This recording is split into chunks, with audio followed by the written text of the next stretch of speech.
ओम साईं राम। आज का साईं वचन बाबा कह रहे हैं, मेरे बच्चे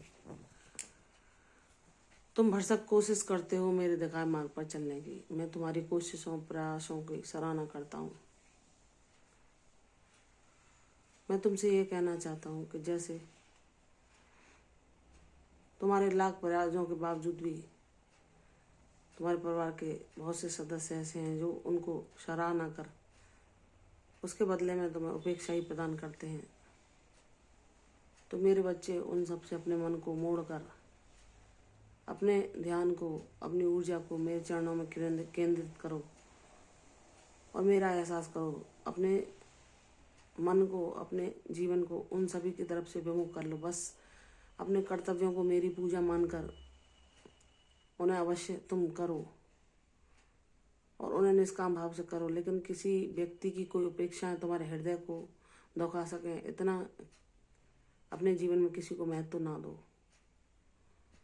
क्योंकि तुम जानते हो कि तुम्हारे लाख प्रयासों के बावजूद भी, बहुत तुम्हारी लंबी कोशिशों के बावजूद भी उनके व्यवहार में कोई परिवर्तन नहीं होता। बस स्वार्थ बस वे अपने व्यवहार को कुछ समय के लिए परिवर्तित करते हैं। और मैंने तुम्हें अब इतना ज्ञानमान, इतनी सद्बुद्धि दी है, इतना योग्य बना दिया है कि तुम मतलब परस्त लोगों को भी पहचानने लगे हो कि कौन तुम्हें कब अपने स्वार्थ के लिए प्रेम से बोल रहा है या अगले ही क्षण उसका स्वरूप बदलने वाला है। यह तुम अब जान चुके हो। अब तुम ज्ञानवान बन चुके हो। तो मेरे बच्चे, तुम सबकी तरफ से मुख मोड़कर अपने कर्मों को करते हुए, मेरी पूजा मानकर उन कर्तव्यों को निभाते हुए सब कुछ मुझको ही अर्पण करो और मैं अपने मन को मुझ में ही लगाओ। अपने मन को सभी इंद्रियों सुखों से विमुख होने के लिए तुम जितना मेरा नाम जाप करोगे, जितना मेरे ओर बढ़ने का प्रयास करोगे, मैं तुम्हें उतना ही सांसारिक भोगों से विरक्ति करके सुख प्रदान करूंगा, ताकि तुम जितने भी विषय भोग हैं जो मन को दुख पहुंचाते हैं, अपनी तरफ लुभाते हैं और जिनका परिणाम हमें अशांति के अलावा कुछ नहीं मिलता, चाहे हम उन्हें कितना ही भोग लें या उन्हें प्राप्त कर लें, लेकिन जो ईश्वर की ऊर्जा को प्राप्त करने वाली शांति है, जो परमानंद है, उसको हम किसी भी सांसारिक पदार्थों से या सांसारिक लोगों से मोह करके कभी नहीं पा सकते। तो मेरे बच्चे, मैंने तुम्हें इतना ज्ञानवान बना दिया है कि तुम अपने मन को नियंत्रण करने के लिए सदा उसको नाम जाप में लगा रखो। मेरी लीलाओं को सुनो, उनका पठन करो, जिससे तुम्हारा चित्त शुद्ध हो। रामायण का पाठ तुम्हारे लिए बहुत लाभकारी है, जिससे तुम्हारे मन में कभी भी कोई बात आई हो जो तुम्हें, तुम्हारे मन को ईश्वर से जुड़ने के समय चंचलता प्रदान करती है, या कोई ग्रंथों को पढ़ते समय तुम्हारे मन को, तुम्हारे मन की शांति को भंग करती है, तुम्हें भटकाव देती है, इधर उधर तुम्हारे चित्त को भटकाती है। तो मेरे बच्चे, वह भी मेरी ऊर्जा का निरंतर अभ्यास करते हुए, मेरा नाम जाप करते हुए नष्ट हो जाएगी और तुम्हें चिर शांति प्राप्त होगी। चाहे तुम कोई ज्ञान प्राप्त करोगे या ईश्वरीय ग्रंथों का अध्ययन करोगे या मेरी चरित्र का पठन और मनन करोगे, मैं तुम्हें अपना साथ प्रदान करूंगा। मैंने तुम्हें एक उद्देश्य के साथ संसार में भेजा है जो पूर्ण होगा। तुम निराश ना होना।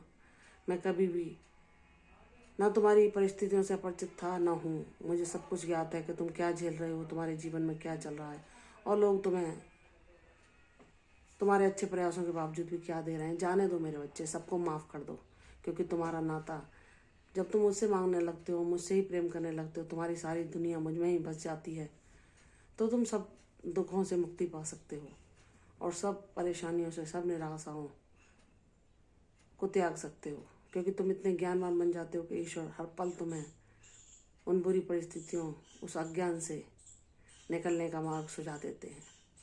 तो मेरे बच्चे, तुम एक दीपक की तरह जलोगे, इस जगत को भी प्रकाशित करोगे।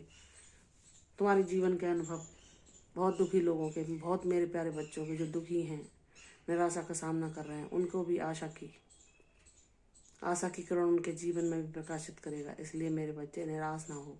सब कुछ संभव होगा जैसा तुमने चाहा है। मैंने तुम्हारी सब कुछ व्यवस्था कर दी है और वह परिणाम भी तुम्हारे जीवन में शीघ्र ही घटित होगा। इसलिए मेरे दिखाए मार्ग पर चलो। कौन क्या कह रहा है, क्या सोच रहा है, तुम्हारे प्रयासों को विफल करने का प्रयास कर रहा है, तो कोई नहीं कर सकता, क्योंकि सबका नियंत्रण करता मैं हूँ। मैं तुम्हारे जीवन में कभी भी कुछ बुरा होने ही नहीं दूंगा। तुम्हारे जीवन की परिस्थितियों को, तुम्हारे परिवार को सदैव मैंने संभाल रखा है और संभाले रखूँगा। तुमने जब मुझे अपना गुरु बनाया तो कुछ समय के लिए जब तुम्हारे जीवन में दुख आया, संघर्ष आए, तुम मुझे भले ही भूल गए, लेकिन मेरे बच्चे, मैंने तुम्हें हर पल थाम रखा है।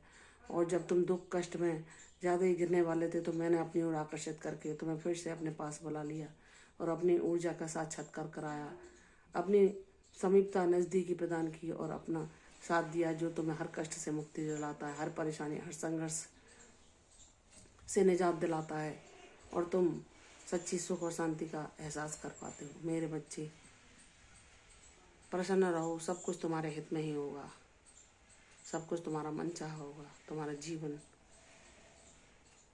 सदैव तुम मेरी, अपने जीवन में सदैव तुम मेरी भक्ति और शांति को मांगते हो, तुम आध्यात्मिकता को मानते हो। मैंने तुम्हारे लिए सब कुछ प्रदान किया। मैं एक पिता होने के नाते तुम्हारे लिए क्या अच्छा है वही तुम्हें दूंगा।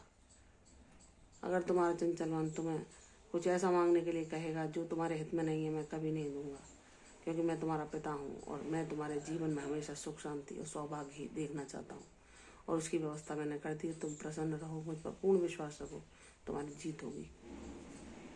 प्रसन्न रहो, दीर्घायु भव। कल फिर आऊँगी साईं भजन के साथ, तब तक के लिए ओम साईं राम।